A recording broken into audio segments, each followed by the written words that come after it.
On this morning's Health Watch, taking on in vitro fertilization.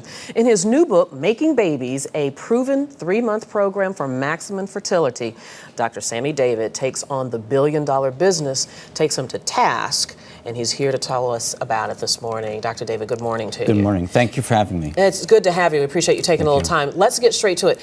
How many unnecessary IVFs are you saying are done in a given year? Well, my estimate would be somewhere close to 50%. 50%? Yes. I mean, the IVF team has gone amok as far as I'm concerned, all right? There are countless women who are going through IVF unnecessarily. They don't realize that they're treatable causes for their infertility. And they're just not having a proper evaluation, not a deep enough evaluation in many cases. So why do you think then doctors then seem to go straight to IVF as opposed to doing the detective work, as you just said? Some of it could be just lack of knowledge or lack of interest. They have a product to sell, and they sell IVF. Sometimes it's just the impatience of the patient or impatience of the doctor. All right, these treatments are not cheap. They're $15,000 to $20,000 per try. You say there are some things that couples should know before they shell the money out. What are some of the things they need to know? First off, 40% of infertility is male factor infertility. So if they see that there's a sperm problem, the doctor should not be pumping the woman up with fertility drugs to make multiple eggs, but rather sending the husband off to see a specialist. You need to reach the root cause of their infertility, not just bypass it. If there's a problem with a man, it may represent a medical problem, a serious medical problem.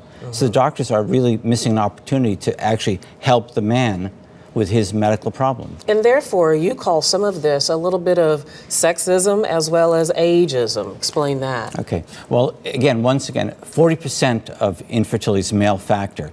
So why is a woman being pumped up with drugs to correct the male factor? It's a way of getting a person pregnant, no doubt. There's a role for IVF, but bottom line is you should be seeing the man, sending him to a specialist.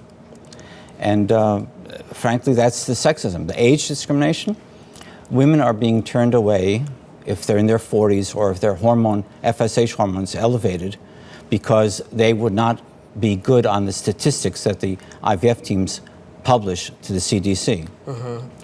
You really are, Dr. David. You're a pioneer in fertility. You're part of the team that did the first successful IVF here in New York. Correct. Now you're writing a book against this industry. Why coming out now? Well, because I think it is overused. It's being the first choice of treatment rather than the last choice. When it was first opening up in late 1970s, early 80s, it was meant to be the last resort. Now it becomes suddenly the first resort. And I think that's an injustice to women. I also think it actually can maybe harm women in the long run. We don't know what longitudinal studies there may be in the future regarding health of the woman later on, and health of the babies too. Well, this is going to create a lot of discussion. I know, Dr. Sami David, thank you so much for being here. Thank you so much.